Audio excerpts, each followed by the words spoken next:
Hello, welcome to the American Podcast. I'm Kevin Deveci, your host. Today we have the episode 35 and we are very excited. It is because today we are completing our season 1 and we are getting ready for season 2. And today's number is 356. This is how much 356 billion. This is how much money is actually being spent for the enterprise market. So that also dictates the worldwide enterprise software market as of 2023. Speaking of enterprise software, we have a great guest today. Let's welcome our guest and let's get our conversation started. Hello, David. Welcome to the podcast. Hello, Kevin. It's great to be here with you. Thank you very much. How is your week going so far? Not too bad at all. It's been a great week. So just enjoying some sunshine. Yes, that's good. So Fridays are fun days, and weekend is always here. So it's always good to have Fridays. So that's great. Absolutely. Good. Absolutely. So we have a lot to cover. Especially, I like to talk about enterprise software industry in general, as well as your viewpoint. If that's okay, let's start with introductions. And you and I, we know each other for years. We do business together. We work together. Just for the record, this is for our audience to get to know you and your organization. And as a start, would you please introduce yourself and your organization to our audience? Sure. Would love to. So David Mon, my company is Premier Tech Partners. This year we are 73 years old as a company. So we've been around a little while, and we are enjoying growth under a new name recently. Prior to Premier Tech Partners, it was Premier Computing, and prior to Premier Computing, it was All Makes Typewriters.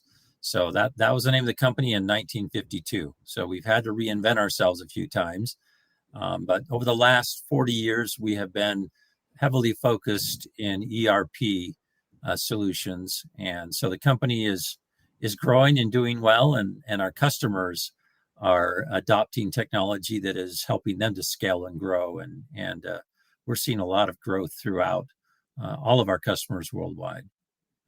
That's exciting. Can you tell us about your career path? How did you get started?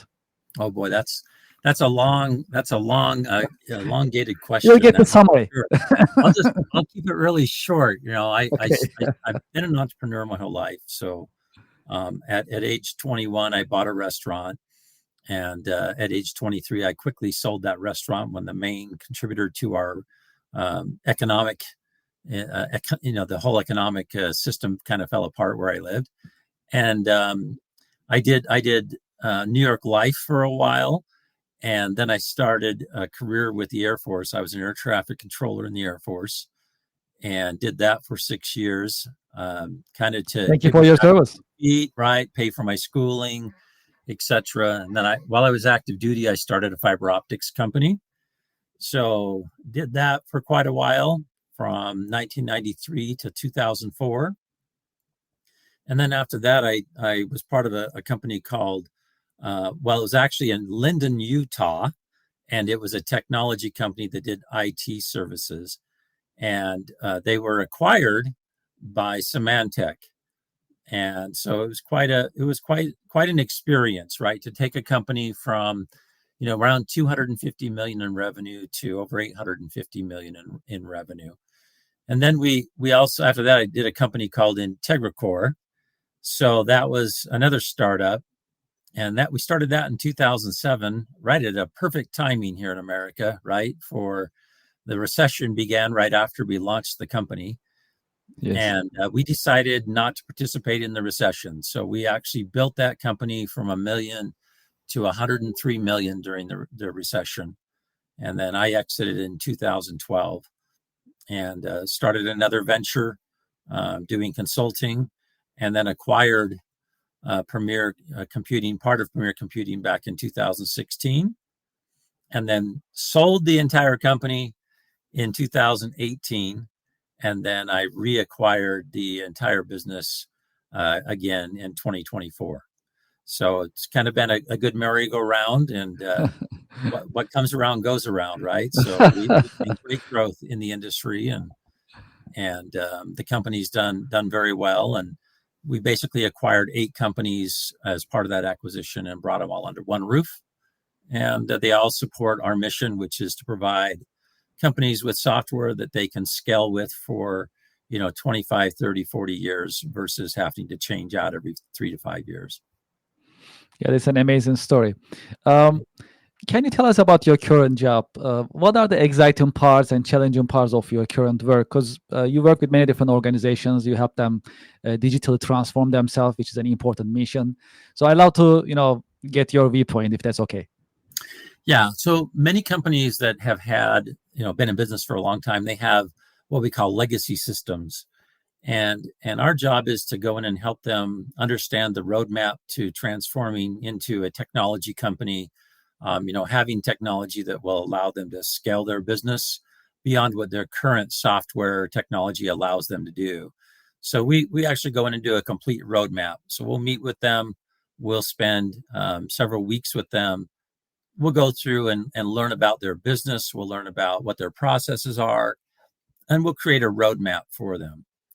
And as we're doing that, we basically understand and discover everything they need. And then we're able to identify what are the challenges are going to be. And almost always the challenges are going to be in change, right?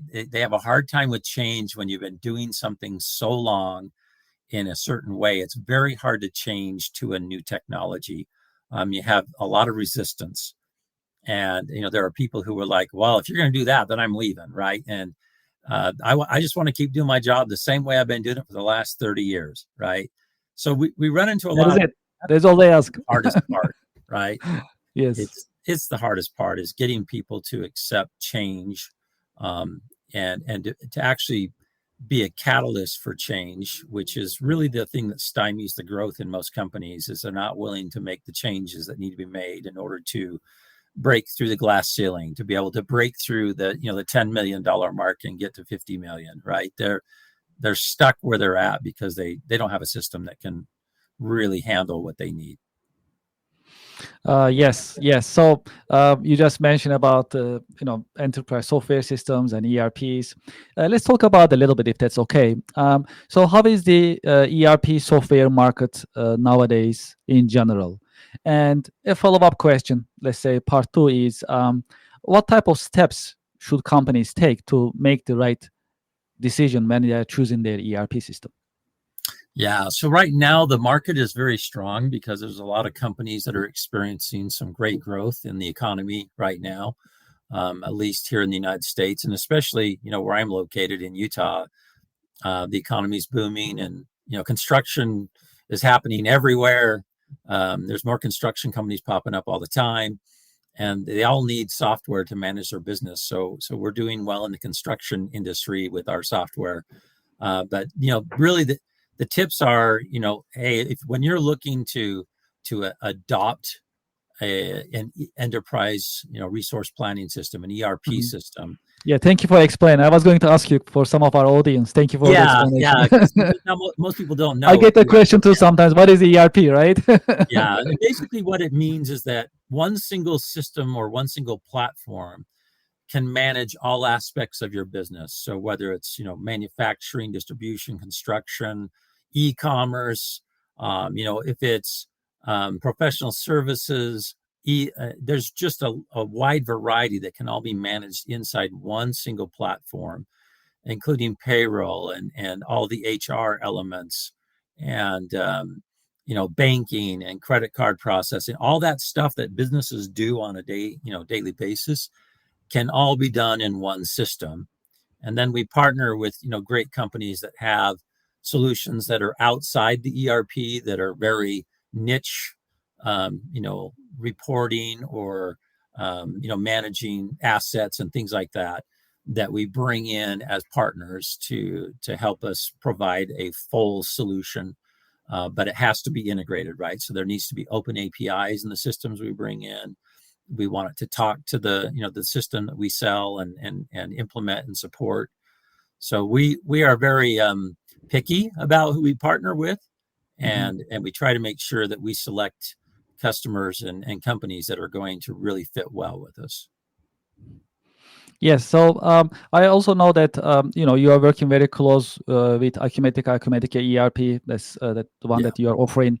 So can you tell us about it? Why it is, or I must say, what type of companies it is good for ideally, and what makes it a little different in the marketplace? A little bit of insights about Acumatica Sure. ERP, if you can share. Sure. Let me start with the difference with Acumatica because that'll help explain which companies it really works well with.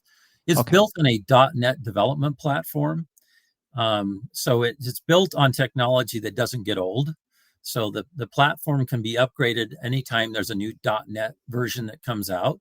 You simply upgrade the platform, and that upgrades the entire system that's built on top of that platform. So the ERP is built on top of that development platform, which allows for the connections to happen quickly.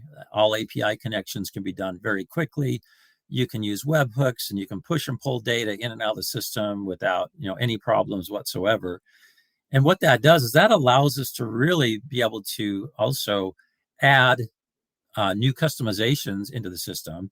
So if a construction company approaches us and says, "Hey, we want to be able to um, put a rental solution together for a new company we're acquiring," then that's something we can do, right? We can just simply add it to the existing platform that they're on. We can just add a rental solution, and they can just take off and keep going. Whereas with the older systems, you can't do that. The older systems, you can't necessarily jump inside and with no code, low code, create a solution for customers. But with Acumatica, you can. And so it really opens the doors for the technologies that can use it. The last count I saw, where there's 156 different types of companies that are using Acumatica today worldwide, and they have a big following. I mean, they're pretty big in Asia, Australia, New Zealand, and throughout the Middle East. But the U.S. are really catching hold, and they're headquartered in the United States. It's just the way they rolled their software out. MYOB out of Australia, that's 100% Acumatica under the hood, right? They have their own name, Lexmark Mhm. in Germany, Visma in Scandinavia. That's all 100% Acumatica. But we've been fortunate enough in 2016 to latch on to Acumatica because we understood the technology was going to be really important in the future. And it's been one of the best decisions we've made because we can service any type of company now. There really are no restrictions on what types of companies can access and use Acumatica. So we have some of the fastest growing companies in the United States using Acumatica. Quick Quack Car Wash is one of them. They're adding one new location every 3 days right now, and so they're just growing exponentially, and they have a system that can keep up with them. Um, when this is a follow-up question. I must say it's a bonus question. It wasn't in the script, just for the record. So you talk about change management earlier when Mhm. deploying ERPs or any other enterprise system. Um, from your viewpoint, what are the best practices to address the resistance to change management in an organization during the implementation process? Yeah, so best practices really do depend on the company itself, right? One way will work well with one company, and then it won't work well with another. So you have to know your audience, right? And so we spend a lot of time getting to know the company, the key players, the SMEs, the subject matter experts, right? The people who are going to be making the decisions. We get to know them really well, understand what they want out of the software and how they want to be able to function in the system, and then we devise our implementation process based on what we discover as part of the change management process. So we do spend time validating that we understand exactly where they need to be, and then we put together a plan that encourages that change and helps them to walk through it. So we'll take them through the steps, and then we'll backtrack a little bit and say, okay, now this is how you were doing it. Here's how you're now doing it. Are there any challenges that you can see that are going to keep you from doing your job? And they typically will say, no, I don't think so. And then we'll introduce optimization, automation, right? So we'll say, hey, now that you've got this down, we can now automate this manual process that you've been doing for the last 20 years. Would you be okay with that? well, yeah, I'd love that. That would be fantastic, right? And so then we'll go ahead and we'll automate, for example, the banking and credit card reconciliation process for the county. We can automate that 100% now and have it automatically pull the data, match the data, create the expense reports. Just it's fully automated now. But we typically wait until they're live and they've built a good stable background. They're running well in the system. Then we start introducing the automation to make their lives even easier. So it I tends like to to work pretty well, Kevin. Tends to work pretty Yes. well if you know your audience and you do a good job of the discovery. I like to shift our conversation towards AI. It's a popular subject. We have a lot of listeners and followers, and YouTube. They watch our videos as well. That they are interested in AI and impact of AI. So I like to see what you are thinking and understand your viewpoint. So we all use AI in some way nowadays, as a business, as an individual. So we started to use it and get familiar with it. We are in the process. Uh, and what do you see how it's going to be in the future? How it's going to change the business landscape? And the popular question is also we are getting from our audience all the time. Will AI replace jobs? So AI isn't necessarily going to replace jobs, right? Just off the bat, the reason why is because there's still input that has to be done with AI. So you still have to have people that are inputting, data, asking the questions, validating that what they're getting is actually correct. Depending on the resources, there's multiple solutions that you can now utilize. With Chat GPT being one of them, but there are so many now that you can jump in and you can jump in and do it in pilot, right? With Microsoft, you can then do something in ChatGPT and you can compare what you get, and depending on how you ask the question will determine what you get. And so having people who know how to ask the right questions, know how to then take the data and actually present it in a way, and if you're smart, you're going to use AI to actually create your presentations nowadays and provide the information to the teams that you need. So what I see happening are companies that are capturing the vision of what you can do with AI. They're beginning to figure out that, hey, I don't have to have a whole complete staff of people that are answering questions now, right? I can actually utilize them to work on my business versus in my business, right? And working on the business provides value. Working in the business provides comfort. It just makes sure that your business continues to run. But when you have people who are actually working on your business more than they're working in your business, your chance for growth and for new ideas and strategies to improve your business become much better. And so freeing up those people that are currently answering all the questions when there's a challenge versus having AI manage all of that for you is a way to look at, hey, here's how I can grow my business. Here's how I can actually scale my business. And I can have AI handling all the back end work that, I would rather not have people doing, but having them doing the things that AI cannot do. The things, the establishing relationships, building relationships, thinking of new ideas, and then going and utilizing AI to solidify those ideas, right? Because AI is definitely it needs to be in every business, and every person really should be using it because it's a game changer, especially when it comes to how do you market yourself, how do you market your company, how do you make sure that you become a very, very good at content. Like right now, I know I'm speaking to you live, right? Mhm. But there's times when I'm doing podcasts when I'm not live. I'm just simply handing them my script, and they're using my AI, a copy of me to do that, right? So I mean, True. it's amazing what the technology is enabling, and it's just barely starting to scratch the surface too. Yes, it looks like it's just the beginning. And early last week, I pretty much spent the last week entirely at the SAP's summit, SAP Sapphire in Orlando, to Mhm. see their roadmap, what they're up to. Eventually, that's the largest enterprise software company, so I wanted to, get myself educated and stay on top of the SAP ecosystem.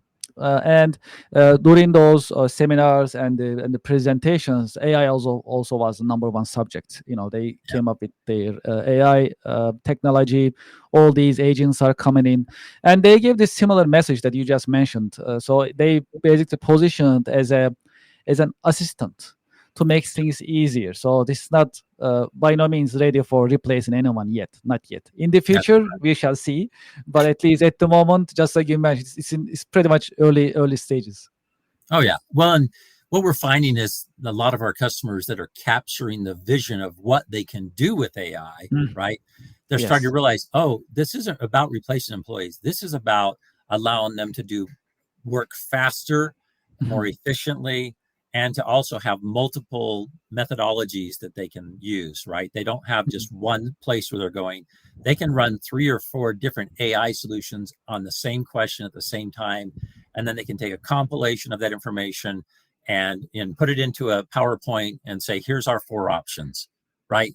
Versus just doing one at a time. So you can speed up, the increase in knowledge and knowledge transfer. You can speed up the building of presentations, you name it. You literally Mhm. don't have anything that's stopping you now from being able to take advantage of AI. Uh, David, you have decades of professional experience. In your career journey, have you had any role models that you can uh, tell us about? So yeah, so I have some interesting role models. So I, as a young man, I'd with my fiber optics company, I met a gentleman who wore coveralls and he drove a 1967 Cadillac Cimarron, right? Really old car. And we met and we were talking one day, and he says, "So, what would you think I do for a living?" Right? And I said, "I have no idea. You look like you might be a dairy farmer." Right? And and he says, "Well, I actually was a dairy farmer about 25 years ago, and then I sold my dairy." And he says, "I'm a developer, and I own most of the land that you can see east of here. I own pretty much all that land, right? And this is in Portland, Oregon area. And so basically everything east of 82nd Street is what he owned." And I said, "Well, so tell me about how you became a developer." And he says, "Well, I had some money from the sale of my dairy, and so I built a 100,000 square foot building. And about 3 weeks before I finished it, a company named Boeing came and offered me a 100-year lease on the building." And he said, and that just opened up more doors for me. So, he was worth about 350 million. That was about his when I met him. And so I asked him if he would mentor me. And for the next 15 years, he mentored me. And I would go to him with questions. I would go to him and ask, what would you do in this situation? And he always had answers that were not what I expected.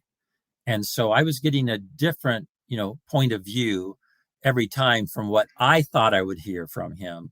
He would always have something completely different. And there were times when I accepted what he provided to me and took it and used it. And there were times when I said, "Yeah, that's interesting, but I'm probably not going to adopt that." But over the years, he mentored me, and I began to also mentor as part of my give back. And so I've Mhm. mentored quite a few people over the years, and it's been a lot of fun to watch them grow, right, and see them grow in their careers. And an interesting point here: a gentleman that I started mentoring 10 years ago is now mentoring my replacement. So, in my company. So Amazing. that's what I call a great circle, right? Where It if you is. actually help people grow their businesses, they successfully have an exit, and then they're saying, "How do I give back?" And I just called him up and said, "Hey, I have my replacement that I've hired, but I don't have time to give him all the training. Can you mentor him, please?" And he took that up as a responsibility and to give back, right? So it's lots of good mentors over the years, and some of them are notable that people would know, but I probably won't mention them. But I would say that, these mentors were a huge part of helping me to figure out how to become a true, not just an administrator, but someone who can develop talent and help young people to grow in their careers and make more of themselves than they think they can become. Can you also share some lessons learned in your long career journey? Some lessons learned that you can share with our audience. Yeah, absolutely. I can tell you that as an entrepreneur, you're not always going to be successful. So if you're familiar with light waves and sound waves, they're undulating, right? They are undulations constantly. And that's Yes. life. I mean, in business, you're going to have up years, you have down years, you have up years, you have down years, right? And what I try and teach, and share is that it doesn't matter how low you go, you can always look up and see where you're going to go. And so when you have a goal, when you set some goals and you really work to accomplish those goals, if you always keep your end objective in mind, and you always know how you're going to get there, right? It makes a difference when you're in your low periods. There was a time when I lost just about everything that I had built because of a bad investment, and there wasn't anything I could do about the turn in the market, and just ended up having to just say, okay, that money's gone. I'll just go ahead and start over again, right? And you can't basically hang your hat on a success. It's one after the other. There can be a success, then a failure, then a success, and then a success, and then a failure. And after 18 startups, I can tell you it's pretty much the timing has to be right.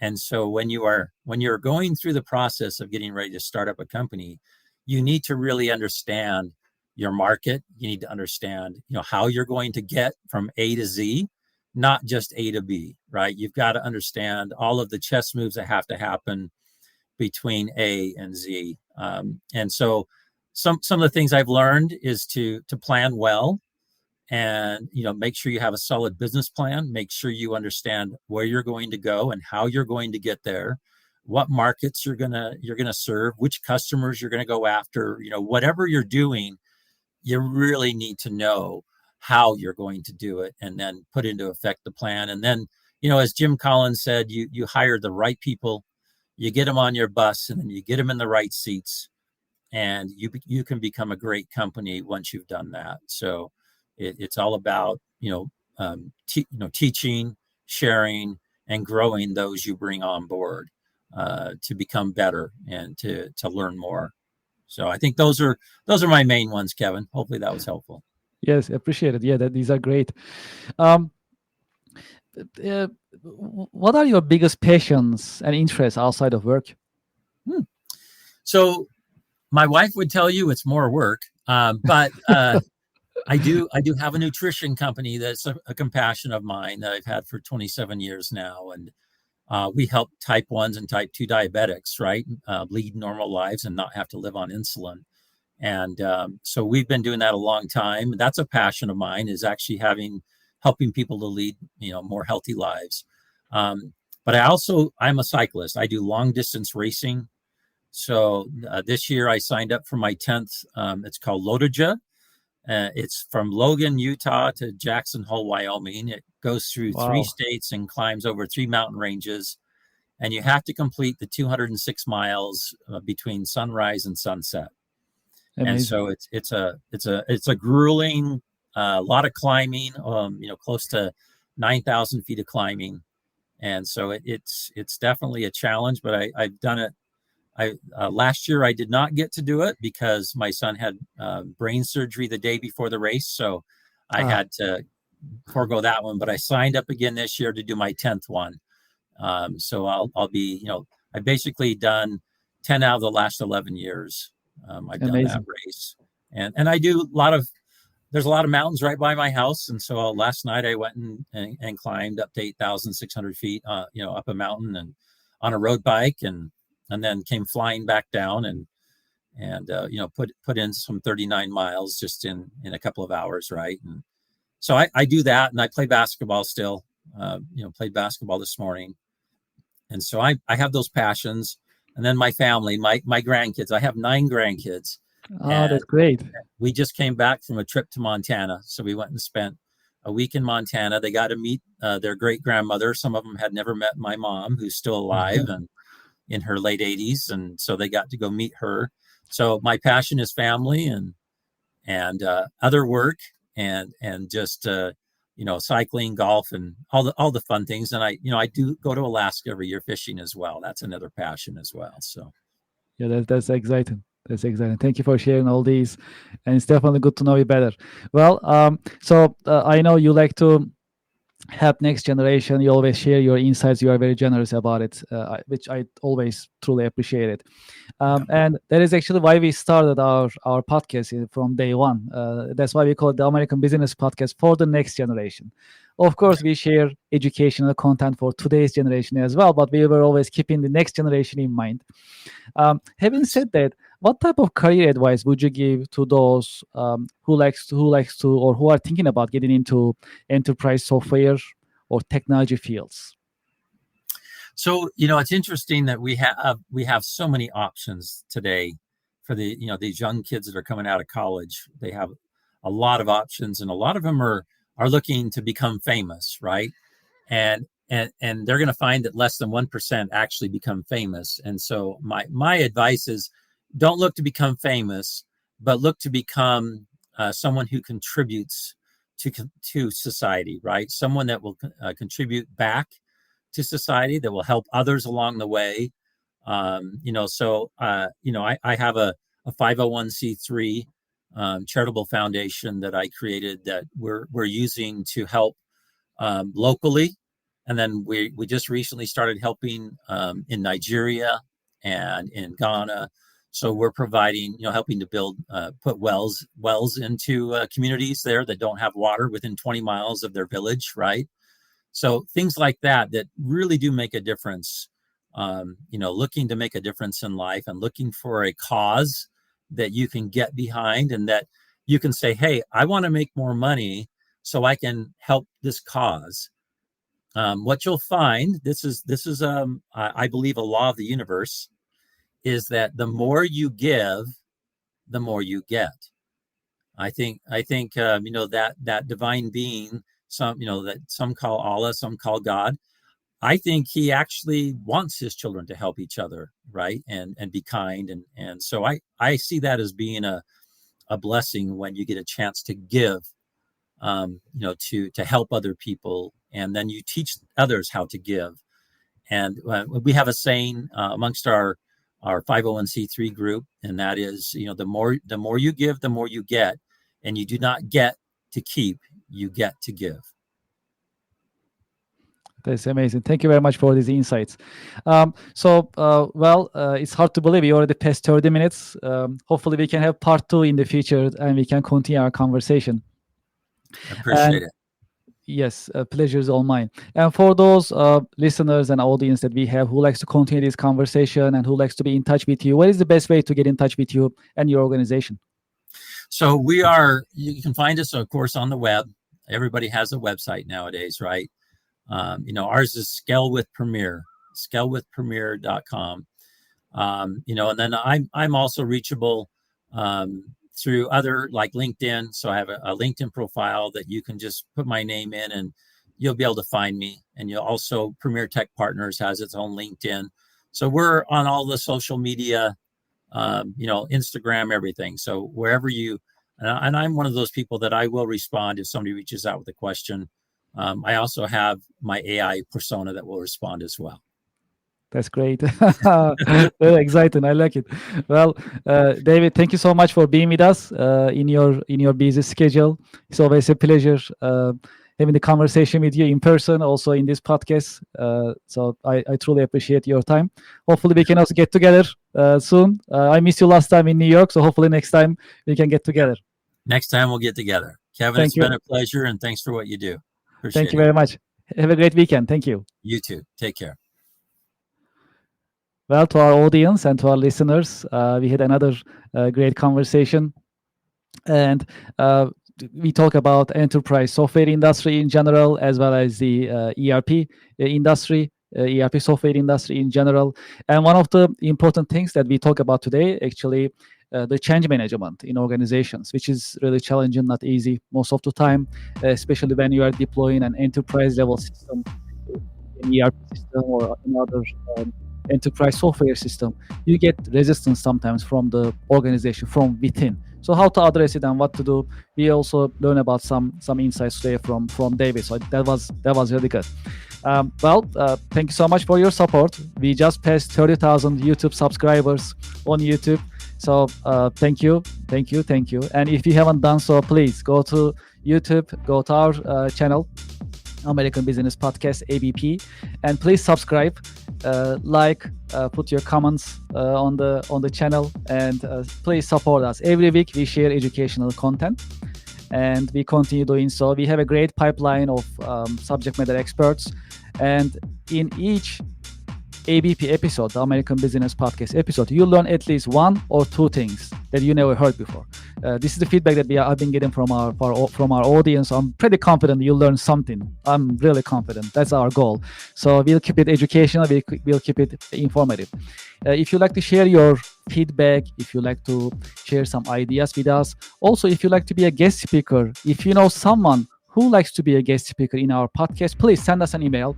It is americanbusinesspodcast@gmail.com. We keep an open mind. We are very responsive to our emails. Please write to us, share your ideas. If you're interested in being a guest speaker, please send us an email. We'd love to hear from you. Also, if you visit our website, americanpodcast.tv, you'll see the schedule, what is coming up. That is really exciting for us. It's because today we are completing our season 1 at the American Business Podcast. This is our 35th episode. So we have done 35 different episodes in 3 months. We are very excited. I know you like it very much. That's why you subscribe and you support, you watch us. We truly appreciate it. We got the message. So we'll keep it pushing it. We'll keep bringing you educational content. And next week, we are starting season 2. So that there is going to be more guests, more speakers will be with us. And we have a new sponsor, IP Vanish VPN. And if you visit their website, I put the link on the screen. If you visit, you can get information. If you're interested, you can subscribe. IP Vanish VPN I use. It is solid. If you are looking for a VPN software, you can choose IP Vanish. It works very well. It addresses your requirements in terms of having a VPN. Also, for your organization, if you like to be a sponsor, if you like to advertise in our podcast, please send us an email, americanbusinesspodcast@gmail.com, and you can put sponsor or advertising in the subject line, and we'll get back to you. Well, thank you so much for your time. Thank you for your interest. Well, looking forward to having you next week with our season 2, and we're going to have more subject matter experts, and we'll keep bringing you educational and informative business podcasts. Thank you very much and have a great weekend.